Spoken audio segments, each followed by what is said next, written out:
আমার লেখক জীবন ২৪-২৫ বছর এরকম হবে। ১৯৯৮ সাল থেকে আমি আমার বই প্রকাশিত হওয়া শুরু করেছে এবং ১৯৯৯ সালে আমার ৩টি বই প্রকাশিত হয়। এরপর থেকেই আমার যাত্রা শুরু। বর্তমানে ২০২৫ সাল পর্যন্ত আমার প্রায় ৭০টি বইয়ের কাছাকাছি বই হয়ে গেছে। এখানে গল্প, উপন্যাস, প্রবন্ধ, শিশু বিষয়ক, নারী বিষয়ক, মনস্তাত্ত্বিক সব ধরনের বই আমি মোটামুটি স্পর্শ করে গিয়েছি এবং আমি গানও লিখি। গান নিজে গাওয়ার চেষ্টা করি, গাই, সুর করি, ইত্যাদি ইত্যাদি।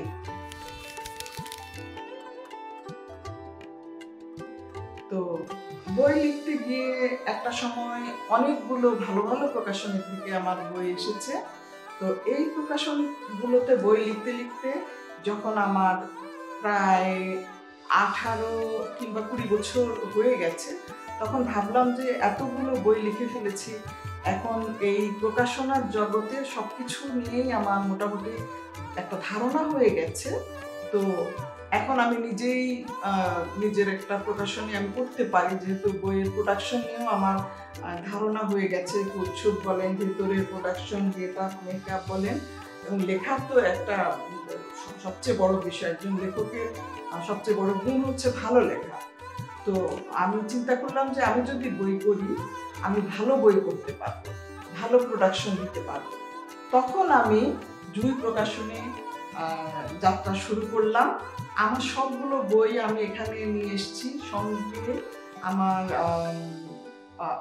১৬ বছরের পত্রপত্রিকা, বড় বড় পত্রপত্রিকায় লিখেছি। এগুলো নিয়ে প্রথমে আমি গল্প সমারোহ করেছি। এরপর শেষে ২৩-২৪ বছরে এসে আমি আমার প্রবন্ধ সামগ্রীগুলো করলাম। এটি ১২০০ পৃষ্ঠার এবং ৭৪ ফরম্যাট। এখানে ২৪ বছরের সব প্রবন্ধ আছে। এরপরে করলাম উপন্যাস সমগ্র, সে একই বছরে উপন্যাস সমগ্র করেছি। উপন্যাস সমগ্র ৮০০ পৃষ্ঠা। এখানে যতগুলো উপন্যাস আমার সবগুলো একই বাক্সে আমি লিপিবদ্ধ করেছি। তারপর আরো শ্রেষ্ঠ গল্প, উপন্যাস ও প্রবন্ধ আমি গত বছর এটা করেছি। তো এভাবে চলতে চলতে এ জগতের মোটামুটি পাঠক শ্রেণী আমার সৃষ্টি হয়ে গেছে। আমার পুরো বাংলাদেশে আমার পাঠক আছে এবং লেখকদের সঙ্গেও সেরকম লেখক, প্রকাশক সব শ্রেণীতে একটা যোগাযোগ তৈরি হয়ে গেছে। সেই সঙ্গে দেশের বাইরেও আমার সেই পরিচিতিটা এসে গেছে, এটা কাজের মাধ্যমে।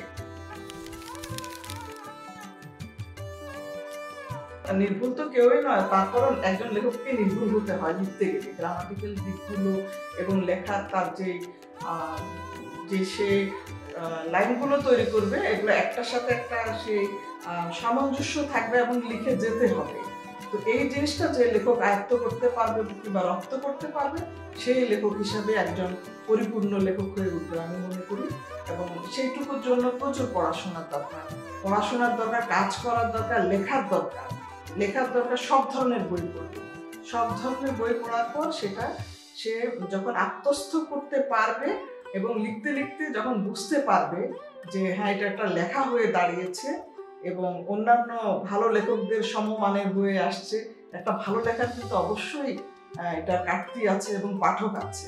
লেখক যদি নাও সামনে আসেন, পেছনেও থাকেন, পাঠক নিজেরাই এসে সেই বই সংগ্রহ করে নিয়ে যাবে। এবং শুধু পাঠকরাই নয়, বিভিন্ন লাইব্রেরিতে, বিভিন্ন প্রতিষ্ঠানগুলোতে এই লেখা যাবেই। এটা কখনো কাউকে পুশ করতে হবে না কিংবা দিতে হবে না। এই বইটা পাঠক খুঁজে খুঁজে বের করে নিয়ে যাবে। লেখা নিয়ে অনেক কথা বললাম, কারণ এটাই, এর মধ্যে আমরা বেঁচে আছি এবং এটাই আমাদের জীবনের অংশ। বাকি সময়টুকুতে আপনারা আমাকে সহযোগিতা করবেন, যারা আছেন আমার সিনিয়র জুনিয়র সবাই, কারণ আপনাদের ভালোবাসার মাঝে আমি বেঁচে থাকবো। আমার পরিবারের বাইরেও এখন পুরো বাংলাদেশে আমার পরিবার আমি মনে করি। তো একজন লেখকের পরিবার লেখককে সবাই ভালোবাসে। তো আপনারা আমাকে অনুপ্রেরণা যোগাবেন। আমি বাকি জীবনে যতদিন আছি এই ততটুকু আমি আমি আমার মনের ইচ্ছায় লিখে যাব, এবং পাঠকের যে একটা চাহিদা আছে, আমি 2-4 দিন না লিখলে আমি সেটা বুঝতে পারি। 2-4 দিন আড়ালে থাকলেই পাঠকরা আমাকে নক করতে থাকেন আমার লেখা কোথায়। এইটুকুই আমার সার্থকতা।